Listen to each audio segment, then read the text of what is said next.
అమిత్ షా గారు ఒక కామెంట్ చేసినారు, అవును ఇది ప్రమాదాన్ని ముందే ఎట్లా గుర్తుపడతాం అనే కామెంట్ చేశారు. వాస్తవంగా ఇది ప్రమాదమే అనుకోవచ్చా? అసలు బోయింగ్ 787 గతంలో ప్రమాదాలే జరగలేదా? దీని హిస్టరీ గురించి డీటెయిల్ గా మాట్లాడదాం. అసలు ఫస్ట్ ఇది ప్రమాదమేనా సాధారణంగా జరిగింది?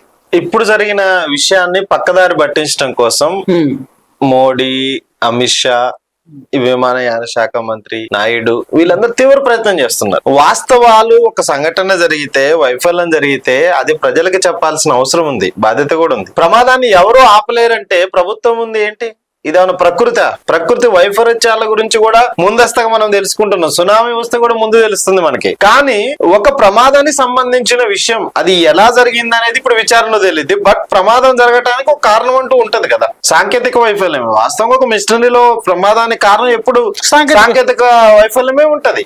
ఆ సాంకేతిక వైఫల్యానికి ఎవరు కారణం, ఎవరు బాధ్యులని తేల్చడమే విచారణలో తేలాలి.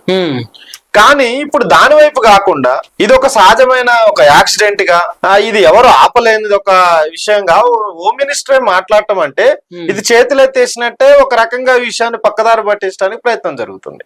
వాస్తవంగా ఈ బోయింగ్ 787 సంబంధించిన హిస్టరీలో గతంలోనే 2013లో జపాన్ గాని భారతదేశం గాని ఆల్రెడీ దీన్ని బ్యాన్ చేసిన హిస్టరీకి సంబంధించిన కొంచెం అంశాలు ఉన్నాయి కదా, వాటి గురించి కొంచెం డీటెయిల్ గా మా ప్రేక్షకులకు చెప్పడం. ఇప్పుడు 787 గురించి ఇప్పుడు ఈ ప్రమాదం జరిగిన తర్వాత పెద్ద ఎత్తున ప్రచారంగా వచ్చింది. అయితే బోయింగ్ సంస్థ సంబంధించిన విమానం మీద అసలు మన ఇండియా చేసినంత పాజిటివ్ ప్రచారం ఎవడూ చేయలే.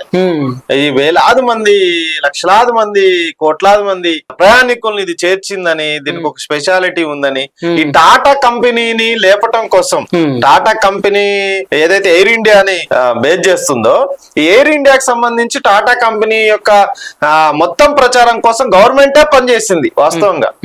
కానీ జరిగిన చరిత్ర ఏమిటంటే 787 సంబంధించిన ఏదైతే ఈ బోయింగ్ విమానం ఉందో ఇది ఒక వైఫల్యాలకు సంబంధించిన సంస్థగా గతంలో ముద్రపడ్డది. ఇది స్టార్టింగ్ కాన్ నుంచే ఈ విమానానికి సంబంధించిన అనేక వివాదాలు, అనేక సాంకేతిక అంశాల మీద పెద్ద ఎత్తున వివాదాలు వచ్చినాయి. దానికి సంబంధించిన సాక్ష్యాధారాలు కోర్టులలో చర్చలు జరిగినాయి. పరంగా చూసుకుంటే 2011లో ఇది అమెరికాలో వాస్తవంగా ట్రయల్ రన్స్ అయిపోయినాయి.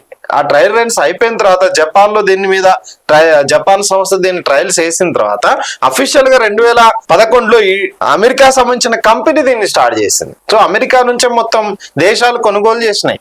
కానీ ఇప్పుడు ఈ ప్రమాదాన్ని వైఫల్యంగా చూపెట్టకుండా ఇది ఒక యాక్సిడెంట్ గా చూపెట్టడం వల్ల అమెరికా సంస్థను కాపాడటానికి, లేదు ఆ బోయింగ్ సంబంధించిన వైఫల్యాలు బయటికి రాకుండా చేయడానికి కుట్ర జరుగుతుంది.